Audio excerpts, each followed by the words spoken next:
आज आप ये जिस तीसरी जगह पे खड़े हैं इसको टॉम ऑफ जहांगीर कहते हैं, मकबरा जहांगीर।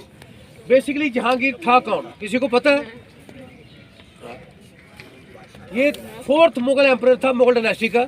ये टोटल 19 बादशाह गुजरे हैं। सबसे पहले बाबर था और आखिरी बहादुर शाह जफर था। मैं आपको बता देता हूँ, शायद में से आपको बच्चा को CSS में जाए तो उसके काम आए। ये बेटा इनकी टाइमलाइन ऐसे शुरू होती थी, मैं बाबर से नहीं, मैं चंगेज़ खान से बताऊंगा ताकि आप भूले ना। गौर से सुनना आपने मुझे।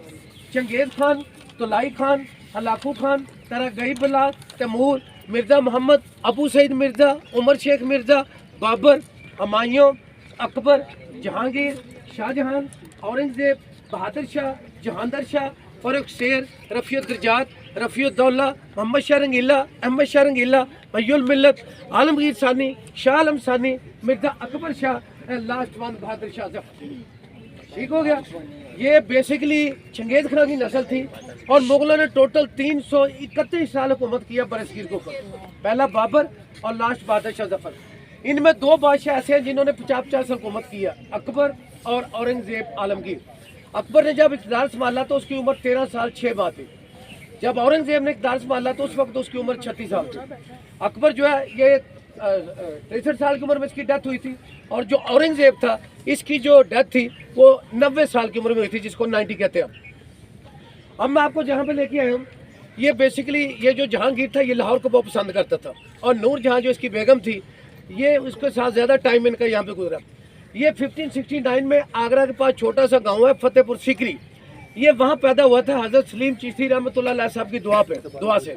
तो अकबर ने बड़ी मोहब्बत से इसका नाम जो है नूरुद्दीन मोहम्मद सलीम रखा था, सलीम चिश्ती साहब की मोहब्बत में। यह जोधा का बेटा था और लाडला बेटा था और अकबर के हरम में टोटल उसकी 11 बीवियाँ थी, बाकी 300 के करीब उसकी कनीज़ें और लौंडियाँ थी। इस तरह उसके हज़म में 300 प्लस जो है बीवियाँ और लौंडियाँ जो थी। तो ये जो जोधा थी ये उसका सबसे लाडला बेटा था सलीम। तो इसने 1569 में इसका अपना पैदाइश हुई और ये इक़्तिदार संभाला इसने 1605 में। अकबर की जब डेथ हुई तो इसने हिंदुस्तान पे 23 साल हुकूमत किया, 1605 से लेके 1627 तक। और फिर ये कश्मीर चला गया, इसको TB हो गई थी, बहुत ज़्यादा ये जो है इस्तेमाल करता था शराब, तो उस वजह से इसकी जो फेफड़े थे काम करने छोड़ गए। फिर ये रजौरी में हमारा इलाका है, बिम्बर से आगे, तो वहाँ इसकी डेथ हुई। फिर वहाँ पे इसको आर्जी तौर पे जो है कुछ देर रखा गया। फिर यहाँ पे ला के इसको इस बाग के अंदर, ये नूरजहाँ का बाग था, इसको बाग दिलकुशा कहते हैं बेटा। तो इसने कहा था कि मुझे आगरा और फतेहपुर सीकरी में दफन नहीं करना, मुझे लाहौर में इसी अपनी बेगम के फेवरेट जो गार्डन है बाग दिलकुशा, जिसको आप अट्रैक्टिव गार्डन कहते हैं, यहाँ पे दफन किया गया। ये जो जहांगीर था इसको यहाँ दफन करने के बाद शाहजहां ने इसकी कब्र के ऊपर बड़ा खूबसूरत मकबरा बनाया। उस वक्त इसके ऊपर 10 लाख रुपया लागत आई थी। इसकी कब्र पे जो काम हुआ है ना, आज तक आपने ऐसा काम नहीं देखा होगा। अभी मैं आपको वो काम भी दिखाऊंगा। ये जो जिस आप मकबरे के अंदर खड़े, ये 3 पोर्शन में है। जहाँ हम खड़े हैं ये अकबरी सराय है, इसके चारों तरफ देखिए आपको आर्चें नजर आ रही है। ये 180 आर्चें हैं।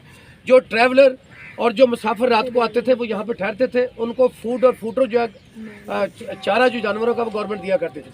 आगे वाले पोर्शन में जहांगीर दफन है और इस मस्जिद के पीछे वाले पोर्शन में आसिफ खान जो औरंगजेब आलमगीर इसका शाहजहां का ससुर था और मुमताज़ महल का वालिद था। मुमताज़ महल आगरा में दफन है, ताजमहल के अंदर, उसका बाप यहाँ पे दफन है आसिफ खान। इसके 1642 में इसकी डेथ हुई थी लाहौर में। इसका जो फेफड़े से काम करने शुरू हो गए थे।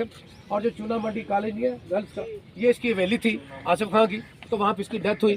फिर इसी जगह इसको नमाज़ जनाजा पढ़ा के शाहजहां भी आया था यहाँ पे, तो इसको सुपुर्द खाक किया गया। वहाँ बाद में चलेंगे, पहले हम चलेंगे हाँ, जब अंग्रेज़ आए, जब ये रेलवे लाइन बिछा रहे थे उन्होंने, तो ये इसको जो जितना अकबरी सराय है इसको वेयर हाउस बना दिया गया था। यहाँ पे रेलवे की लाइनें, स्लीपर और जो पत्थर थे वो रखे जाते थे। और ये मकबरा एक वजह से बच भी गया। अंग्रेज़ दौर में उन्होंने फैसला किया था कि ये जो शाहदरा का रेलवे स्टेशन है ये ऐन इस जगह बनेगा जहाँ खड़े, लेकिन उनमें एक ब्रिटिश ऑफिसर था टिम जॉनसन, उसने अपनी हुकूमत को कहा कि स्टेशन तो बनते रहेंगे लेकिन ऐसा तरीकी मकबरा कहीं से दोबारा नहीं बनेगा। तो उसकी फिर रिक्वेस्ट पे जो शाहदरा रेलवे स्टेशन था उसको आगे मूव किया गया और फिर आगे जाकर बनाया गया था। साथ साथ आपने हिस्ट्री का हर सवाल मुझसे करना। हाँ जी।